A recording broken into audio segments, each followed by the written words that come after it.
And also mentioned in the flood control scandal issue was a former PNP chief. He supposedly tried to get a potential primary witness under custody. Let's ask him about that and other matters. Welcome back to The Big Story, General Nicolas Torre III, who is now MMDA General Manager. Good evening, sir. Good evening, ma'am, and good evening, moms, and good evening to all your viewers and listeners. We know you've answered this already about your meeting with Yusek Bernardo, but let's get it out of the way before we ask you about traffic and all the other concerns we have as commuters. Will you be appearing before the Blue Ribbon Committee about this matter, sir? I haven't received any subpoena from the Senate, ma'am. But once and for all, how did you really offer to take Yusek Bernardo under your custody? I was very surprised when that issue came out because it happened last year, October 9. I recalled in my calendar, October 9. A priest that I respect called me and asked for my help in securing a witness. He said a witness was very vital who asked for their, who sought for their help in securing himself. So since they don't have that capability or for whatever reason, they contacted me, he contacted me, and we had a meeting. And in that meeting, I saw Yusek Bernardo together with his 3 children, 1 female and 2 male children, and grown-up children, I would like to qualify that, and with his lawyer. And my first instinct, of course, is to say that, how can I protect you? I'm not a chief PNP. I myself don't have a job right now. I don't have the resources. I don't have the personnel. I don't have the authority. So better go to the WPP or the Witness Protection Program because that is the proper agency that can give you that security that you're looking for. Because if you're afraid of your life, then WPP is the place. You didn't refer Yusek Bernardo to any to your colleagues in the PNP to protect him? Wala po kayong refer sa kanya? I don't think that I have that power. I thought that I don't have that power and influence anymore. And considering that he's a very controversial person, I don't think that it will be appropriate for me to refer him to somebody in the active service. Were there any other witnesses or any others involved in the flood control controversy that sought your help? Only Yusek Bernardo, ma'am. Oh, not Yusek Bernardo, only the priest whom Yusek Bernardo approached. In that meeting, General, did he explain why he was seeking sanctuary? Did he receive threats during that time? I think, if I recall it right, there was this series of affidavits that is being demanded of him, and he's saying that he just want to opt out, which I told him that, well, it's your decision, but I think the best protection that you can get is from the Witness Protection Program. And I would like also to state, I just remembered it now, that towards the end of our conversation, because it's just a very brief conversation, he told me that he is seeking medical checkup for 2 days in the Asian Hospital, and that will be before he makes the final decision on whom to get protection from. And that was the last time that I heard from him. And the next thing that I know, that I heard in the papers, I read in the papers that I think he followed my advice and sought the WPP. So you're happy na you gave sound advice and he took this? I don't think that I'm the only one who gave him that advice. I think the priest friend that the priest friend who referred him to me given him the same advice. I recall, General, that there was also this rumor that you had taken former Marine personnel who became a security aide of, I think it was Zaldico. Orly Gutesa? Yes, Orly Gutesa. yes. Pero that was not true. Well, again,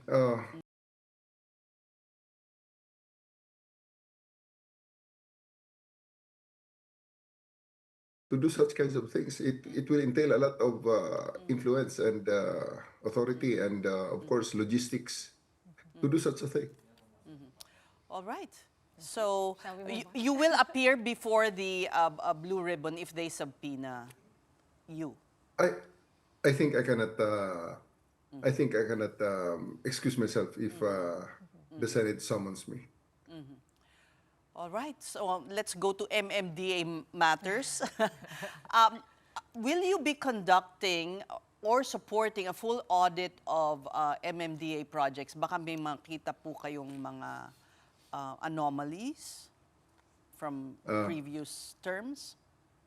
I think it is in the purview of the power of the chairman. I'm just the general manager, basically the chief operating officer, if you will compare me to your private companies. So there's the chairman and the vice chairman, the assistant chairman, who is on top of the hierarchy. So I think it's in the purview of their powers. Okay.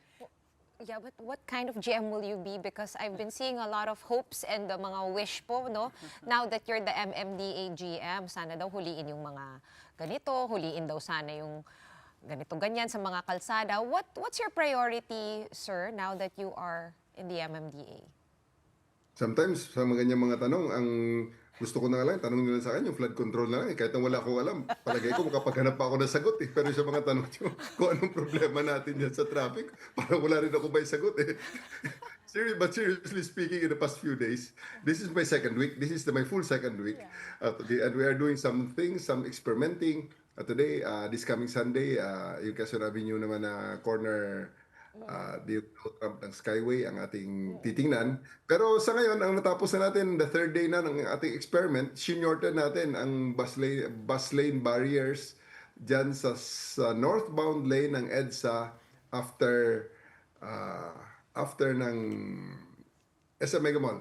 Merong pa-exit dyan na galing sa Bank Drive na mga sasakyan, nagkukos ng traffic dahil nag-constrict din on the left side. If you're facing north, ang left side yan, nag-constrict ang bus lane sapagkat ongoing ang the construction of the carousel is ongoing. So they have heavy equipment in the place, so they have to take some lanes of EDSA. So we shortened the bus lane barrier so that those cars going left to Green Hills can already position themselves and take the flyover when they reach the flyover at the EDSA Ortigas intersection. Okay, that is the bane of my existence because it really is a bottleneck, but also yan yung pain point rin yan ni Sec Vince, di ba? Yung masikip kasi yung daanan dun sa MRT, yung hagdan dun sa may ADB. What are your plans for commuters, for pedestrians? Sir, I think yun yung mga taong maasa po sa inyo kasi daw po kamal na kamay na bakal, no, si General Torre. I-advertise ko ang Facebook ko. They can follow my Facebook because I'm posting things there daily together with the MMDA Facebook. May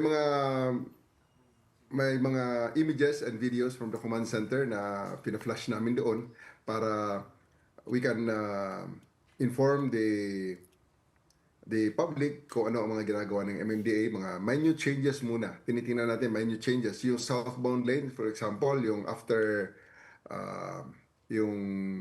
ng Camp Crame, may konting bottleneck dyan na nagagawa after nung Connecticut because of the cars exiting Green Hills and through Connecticut dyan sa may gasolinahan.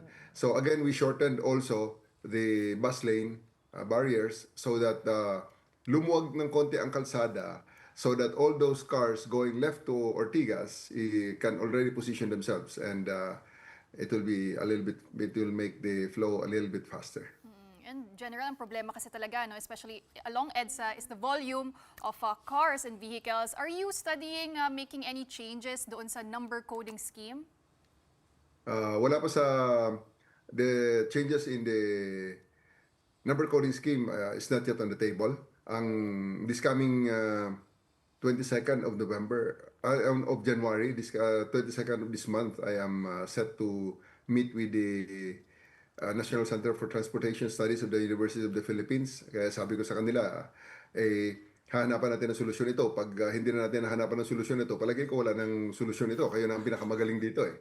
Ito na yung UP National Center for Transportation Studies. So, medyo naghahanap na tayo ng lifelines sa mga experts talaga. So, we're also using the visual simulators na meron ang MMDA ngayon. Kaya kung may mga changes kami dyan na ginagawa, sinasimulate muna namin through computers using the data like the vehicle counters in the specific roads that we are studying para bago natin i-implement medyo may visualize na natin at may in-expect na tayong outcome. At pag ang outcome sa ground ay the same with what the computer generates, then we'll make it maybe permanent. So there are naman small things that can be done to ease the pain that commuters are going through. Yeah. Kaya medyo site-specific muna kami ngayon. Tinitingnan namin muna yung mga eksaktong yung headaches. Ayan, yung nakikita yata, sinushow nyo yata yung EDSA ba yan? Kasi sa EDSA talaga is the main artery of Metro Manila. Kaya pinofokusan natin dahil pag mapaluwag natin ang EDSA, it is expected also na luluwag din ang iba pang mga tributaries niya, mga intersections niya. So ano po kaya ang katangian na dala ninyo na makaka-improve sa MMDA po? Kaya sabi ko, minsan flood control na lang parang ganyan Hindi ko alam kung anong dala ko ritong katangian. Pero well, nakikita ko naman may encouraging remarks naman sa Facebook sa ating mga post ngayon. At may mga suggestions, kumukuha tayo, no? Crowdsourcing ang ginagawa namin ngayon. Pinapakinggan natin ating mga kababayan sapagkat I believe na the information is out there on the ground of the people actually walking the streets whose face is really literally is covered with sweat, blood and tears sometimes, and alikabok and the pollution na nakikita natin. So, crowdsourcing, we are trying to be very, very sensitive to the plight of our people at doon natin sinisimulan ang paghahanap ng solusyon sa kanilang mga nagpapahirap sa kanila. All right, we thank you for talking to us, former PNP Chief and now MMDA General Manager Nicolas Torre III.